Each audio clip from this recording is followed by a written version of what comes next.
السلام علیکم. چرته یوتیانو راشي کنه چې د نوې نم خبر کم ځانونه و په نغلی کوي او د جمعیت ابابیلو ګوته به پیراټینګه کې داسې خوب به شعر کې لکه څنګه چې تاسو معمولی غلطي دوی چې دینو دا غینه یو لوی ایشو جوړه کې او غلطي اکثر ثابت هم نشي. نن د پی ټی آی یو دغه د رهنما د مشر د یوتیانو چې په لاور ګلبرګ کې غټ هوټل او ریسټورانټ او په هغه کې به تتلیانې چلولې او یوتیان به ورسره وو. نو یوتیان او تتلیانې ورسره لغړې بغړې ګیرې شوي دي او هغه هوټلې ورلا بیا حکومت سیل کړی د چاپې پیوالې ونو دا دغه ته چې دا مونږ وایو چې تاسو یوتیانو بړواګانې تاسو خویندې چلوئ تاسو مشران ښځې چلئ نو دغه له پې ډېر کار ورتله. خو نن هغه خبره به د سره زه په دلیل سره هغه نیوز به د سره شریکومه. زما خبرې به لږې ترخې وي خو چونکې حقیقت وي تراخه د حقیقت د هر چا نازمیږي. نو ملګرو که په چا بد لګي او خپل غفلت کې بیا هم ننوتي وي او د خپلو مشرانو د کنجرتوب ورته چې دی نو بالکل لکه سم امامت ښکاري نو هغه دې بالقطعا زما ویډیو دې نه ګوري. ولې چې زه به نن ډېرې سپینې خبرې کوم ځکه چې د بې غیرتو خلکو شرافت سره هیڅ قسم ته تعلق نشته دی. دغو ته به مونږ ویل چې تاسو د ډي چوک والی یې تاسو بړواګانې یې خویندې میندې چلوئ. نو نن هغه خبره رښتیا شوله چې په لاور کې د دغو رهنما وسیم ګلزار نوم یې دی د پی ټی آی رهنما دی په ګلبرګ کې غټ رسټورانټ دی جنکې چلولې او هغه ورسره برآمد شو. نو زه دروغ نه ویم لاول چې دی دا نیوز در سره وګورئ نیوز دی په غټه ټکو کې مو ګورئ او ویې ورئ چې څه وایي ده.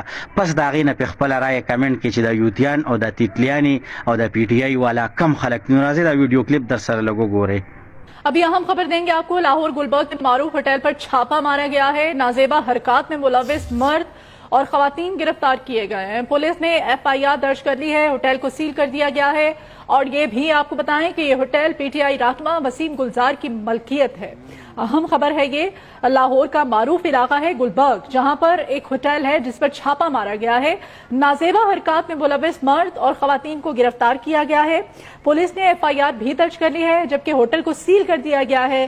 یہ ہوٹل پی ٹی آئی رہنما وسیم گلزار بتائے جا رہے ہیں ان کی ملکیت ہے. لاہور کے علاقے گلبرگ میں معروف ہوٹل پر چھاپا. نازیبا حرکات میں ملوث مرد اور خواتین گرفتار. پولیس نے ایف آئی آر درج کر لی ہے. ہوٹل کو سیل کر دیا گیا ہے اور یہ ہوٹل پی ٹی آئی رہنما وسیم گلزار کی ملکیت بتایا جا رہا ہے. لاہور کے پوش ایریا گلبرگ جہاں پر ایک معروف ہوٹل تھا جہاں پر نازیبا حرکات میں ملوث مرد اور خواتین گرفتار کیے گئے.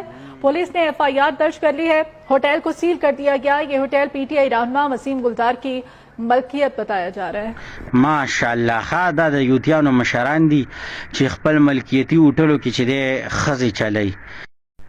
ملګرو ما ته ډېرو کسانو ویل چې ته خو دا ویډیو څنګه شیر کې د پی ټی آی والا نه به پرتوګ وځي. نو مې د هغې پرتوګ سره څه تعلق شته دی نه د هغې د شرم او د حیا سره څه کار شته دی نه د دې نه غټې واقعې پکې راغلي دي. نو مې که داسې په هوټل کې دا خو به اوس وایي چې په پرده کې چلولې.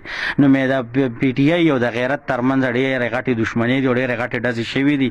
په دې باندې څه ویم که هغې ته هېڅ قسم له درد دک محسوس شي. خو چونکې کم چې پوه او سمجداره خلک دی هغو ته یو میسج ورکوم چې دا د دقسې زینهکارو خلکو ډله ده د دې نه روزې او الله هم چې دی چې الله پاک ته مو غاړه صفا وي. نو ملګرو ویډیو د سره ډېره شیر کې او د پی ټی آی دا بړواتوب او کنجرتوب دی دنیا ته ښکاره کې.